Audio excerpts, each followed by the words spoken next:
संविधान के अपमान को लेकर कांग्रेस नेता राहुल गांधी और आरएसएस प्रमुख मोहन भागवत के बीच जुबानी जंग शुरू हो गई है।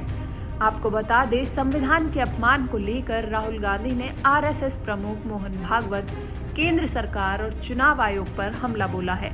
उन्होंने कहा कि मोहन भागवत ने संविधान पर हमला किया, ये देशद्रोह और संविधान का अपमान है। उन्होंने कहा कि चुनाव आयोग का कर्तव्य है कि वो पारदर्शिता के साथ चुनाव कराएं।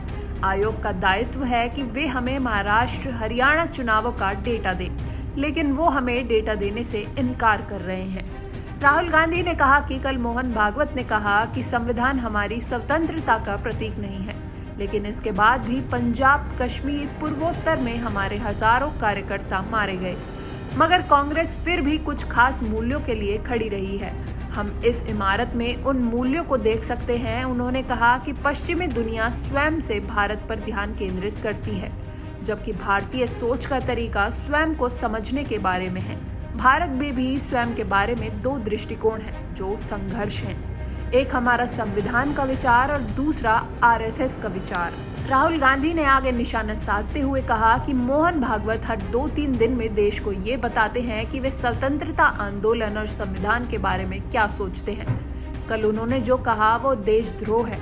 भागवत ने कहा कि संविधान अमान्य है और अंग्रेजों के खिलाफ लड़ाई अमान्य थी। भारत में उन्हें सार्वजनिक रूप से ये कहने की हिम्मत है। किसी अन्य देश में अगर वे ऐसा कहते तो उन्हें गिरफ्तार कर लिया जाता और उन पर मुकदमा चलाया जाता। ये कहना कि भारत को 1947 में आजादी नहीं मिली हर भारतीय का अपमान है। अब समय आ गया है कि हम इस बकवास को सुनना बंद करें, क्योंकि ये लोग सोचते हैं कि वे बस रटते रहेंगे और चिल्लाते रहेंगे। आगे राहुल गांधी ने केंद्र पर निशाना साधते हुए कहा कि आज जो लोग सत्ता में हैं वे तिरंगे को सलाम नहीं करते, राष्ट्रीय ध्वज को नहीं मानते, संविधान को नहीं मानते और भारत के बारे में उनका नजरिया हमसे बिल्कुल अलग है। वे चाहते हैं कि भारत को एक छायादार, छिपा हुआ और गुप्त समाज चलाए। वे चाहते हैं कि भारत को एक आदमी चलाए और वो इस देश की आवाज को कुचलना चाहते हैं। राहुल गांधी ने कहा कि वो दलितों, अल्पसंख्यकों, पिछड़ी जाति और आदिवासियों की आवाज को बंद करना चाहते हैं। ये उनका एजेंडा है और मैं कहना चाहूंगा कि इस देश में कोई भी दूसरी पार्टी नहीं है जो उन्हें रोक सके।